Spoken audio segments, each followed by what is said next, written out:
સમાચાર સુરતથી સુરતના કેમિકલ માફિયાઓ સામે કાર્યવાહી લિંબાયતમાં ડ્રેનેજમાં કેમિકલ યુક્ત પાણી છોડનારા 103 યુનિટ સીલ કરવામાં આવી વરાછામાં પણ 6 યુનિટને સીલ કરવામાં આવી છે તો ડ્રાઇંગ યુનિટો વપરાશમાં લેવાતું પાણી ડ્રેનેજ લાઇનમાં છોડતા હતા અને વપરાશમાં લેવાતું પાણી કોઈ પણ ટ્રીટમેન્ટ વગર ડ્રેનેજ લાઇનમાં છોડવામાં આવતું હતું ખાડી નદીમાં કેમિકલ યુક્ત પાણી પહોંચતા જળ પ્રદૂષણ ફેલાતું હતું જેના લીધે આ કાર્યવાહી કરવામાં આવી છે કેમિકલ યુક્ત પાણીથી લોકોના શરીરને પણ નુકસાન પહોંચતું હતું લોકોને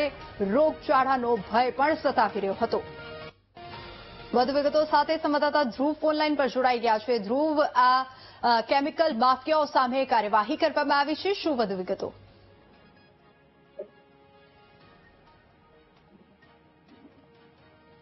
જી ધ્રુવ તો કેમિકલ યુક્ત પાણીથી લોકોના શરીરને નુકસાન પણ પહોંચતું હતું કેમિકલ માફિયાઓ સામે કાર્યવાહી કરવામાં આવી છે તમામ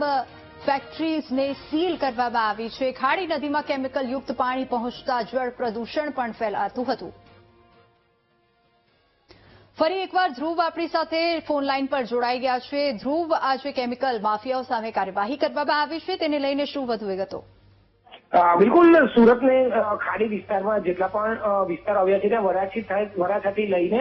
ઉધના સુધીના આ ખાડીના નજીકના વિસ્તારોમાં તપેલા ડાઇંગ સહિતની મિલો આવી છે અને આ તપેલા ડાઇંગમાં જે કેમિકલયુક્ત પાણી જે છે તે સીધું જ ડ્રેનેજ મારફતેથી ખાડીમાં છોડી દેવામાં આવી રહ્યું છે આ પ્રકારની ફરિયાદો અવારનવાર થઈ હતી ત્યારે જે રીતે ખાડીપુર આવ્યું ખાડીપુરમાં જે રીતે કલરવાળું પાણી બહાર નીકળ્યું હતું અને ત્યારબાદ વરસાદ વખતે પણ જે રીતે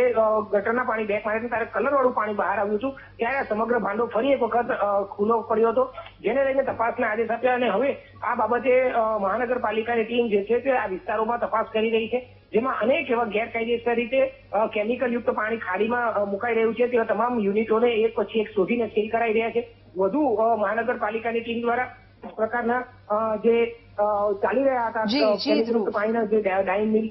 તેઓને સીલ કરવામાં આવી છે આ જ રીતે સતત કામગીરી ચાલી રહી છે અત્યારે પણ 103 જેટલા યુનિટ જે છે ડ્રેનેજમાં છોડનારા સીલ કરાયા છે અને વરાછાની 6 જેટલી યુનિટોને પણ સીલ કરવામાં આવી છે જી ધ્રુવ આભાર સમગ્ર માહિતી બદલ